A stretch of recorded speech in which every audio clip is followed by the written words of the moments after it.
HOA flips out when I return to my fishing cabin. I quietly claimed the land and took her easement.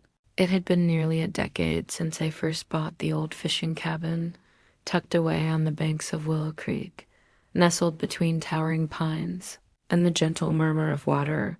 It was a place that had promised peace, solitude, and a reprieve from the relentless hum of city life.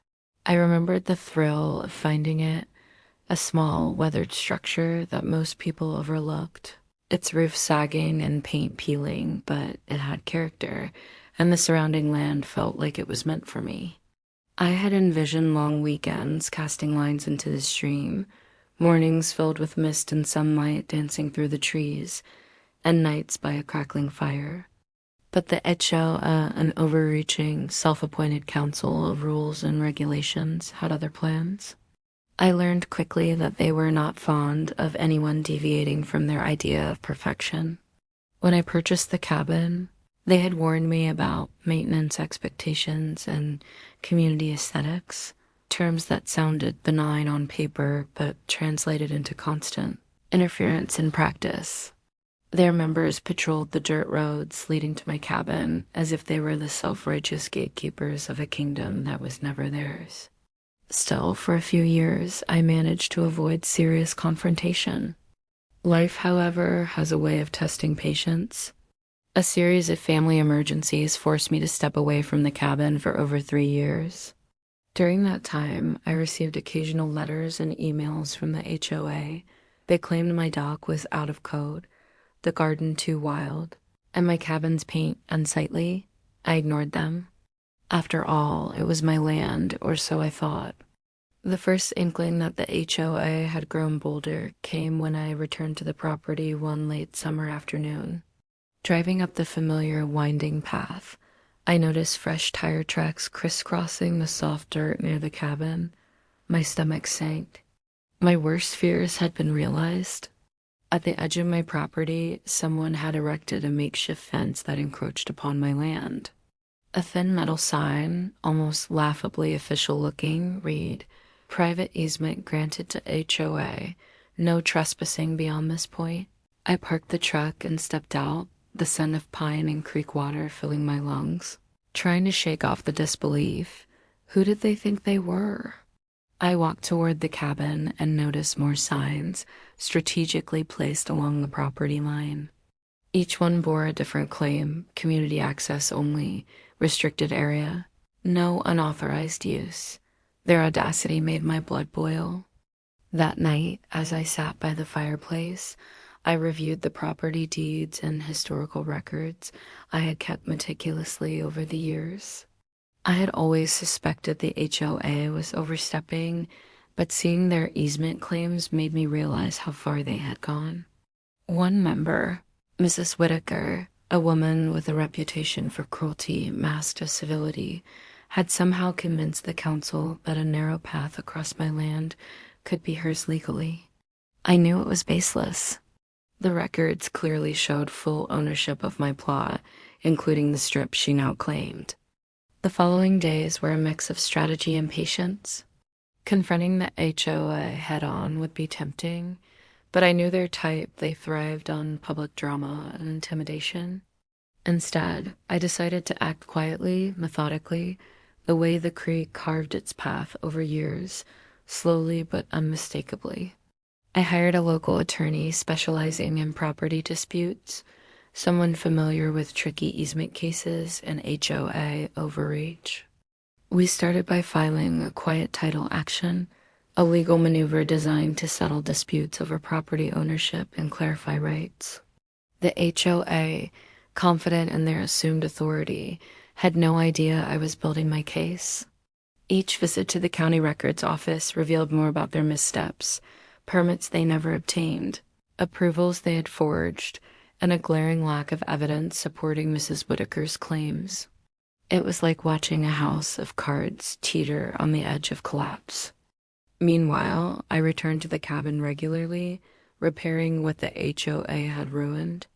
The dock, previously deemed illegal, was reinforced and repaired with sturdy cedar planks. The wild garden, which they had called an eyesore, flourished even more beautifully, a testament to nature's resilience against unnecessary control. Every repair, every small act of restoration felt like reclaiming not just property, but dignity. Mrs. Whitaker predictably escalated.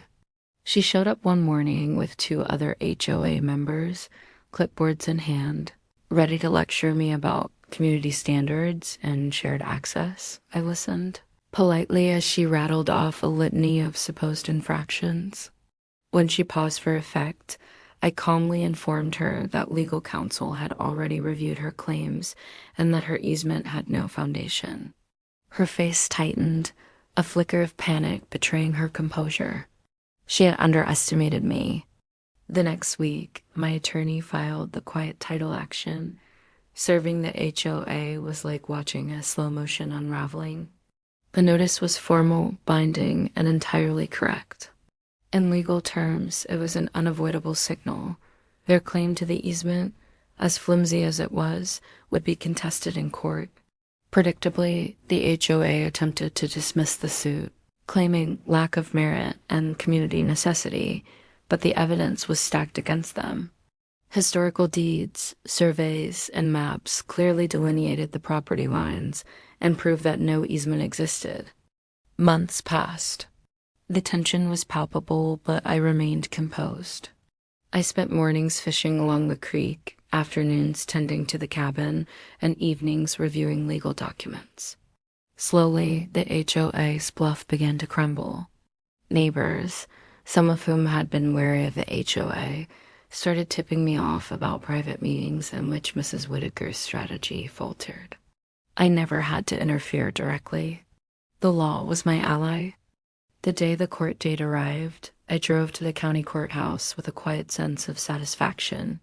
The hearing was brief but decisive. The judge, after reviewing deeds, surveys, and affidavits, ruled in my favor. The easement claimed by Mrs. Whitaker and the HOA was invalid. Full ownership of the property, including the disputed path and the small dock, was confirmed under my name. It was a triumph of patience, evidence, and meticulous preparation over arrogance and intimidation. Returning to the cabin that evening felt different. I walked along the creek, the water sparkling in the late afternoon sun, feeling a profound sense of relief and vindication. I noticed small signs of the HOA's retreat. A gate that had been hastily installed at the property line was now dismantled. The worn path they had tried to claim was quiet and undisturbed. The cabin, my sanctuary, was truly mine again. Inspired by the ordeal, I decided to take an unexpected step. Using the legal framework of my quiet title victory, I formally revoked any attempted easement claims, ensuring that Mrs. Whitaker or any HOA member could never again intrude upon my property. The action was subtle, almost poetic. The very tools they had used to threaten me were now a shield securing my peace. Weeks later, the HOA attempted to send a letter, but it was returned unopened. The power dynamic had shifted. Where once they had lorded over the property with thinly veiled authority, they now had no claim, no voice, no leverage. I could see the frustration seeping through the local grapevine, but it no longer concerned me. My time was my own, and my cabin, my sanctuary, remained untouched. In the quiet that followed, I reflected on what had truly mattered in the conflict. It wasn't just about property lines or easements. It was about asserting ownership over one's life, defending one's choices, and refusing to be bullied by those who hide behind rules and authority. The cabin had always been more than wood and nails. It was a testament to persistence, patience, and resilience. By the time the first snow fell, blanketing the cabin in a peaceful white, I had repaired every corner, restored the dock, and even expanded the garden, creating winding paths that led to hidden nooks along the creek. I spent hours fishing, reading, and simply breathing, grateful that the ordeal had not broken me, but instead strengthened my connection to the land. Mrs. Whitaker, predictably, tried to salvage her reputation within the community, but her power had waned. Conversations about the cabin became stories of caution, how the HOA had overstepped, how I had fought quietly and legally, and how patience combined with evidence could triumph over arrogance. Even neighbors who once supported her hesitated to voice their approval.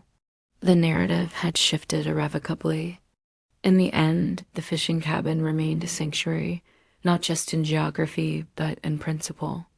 Every time I walked along the creek, I felt the victory of law, patience, and quiet persistence. I had returned to a place that was mine by right and made it truly mine by action. The HOA, with its arrogance and overreach, had been neutralized, not through confrontation or anger, but through deliberate, careful reclamation. And as the sun set, casting golden streaks over Willow Creek, I realized that some battles are never about the land alone. They are about standing firm, trusting in one's rights, and honoring the places that hold your peace. My cabin, my creek, and my reclaimed land were proof of that truth, a living testament to what it means to never back down quietly, yet wisely.